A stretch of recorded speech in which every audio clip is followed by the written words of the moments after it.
எட்டு கஜ சீல தானா இறங்குது கீழே கட்டி வச்ச வேலி எல்லாம் விலகும் தன்னால விட்டு விட்டு காய்ச்ச லேசா அடிப்பது போல எட்டு வச்சு நான் நடந்தா மயக்கம் ஒன்னால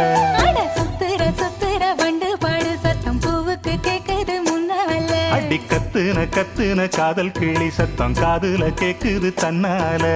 என்ன சொல்ல எப்படி சொல்ல என்னமோ என்னமோ நடந்து போச்சு குளிச்ச மேல தவண்டு போச்சு மறுபடி குளிச்ச அட கொதிச்ச கோபம் அடங்கி போச்சு அவனையே நினைச்ச ஊருக்கு தெக்கிட்டு ஒத்தால மரம் அங்கன நிக்கிற ரசம்மா யாருக்கும் சொல்லாம மாமனும் வாராண்டி மயங்கி சொக்குறா பாரம்மா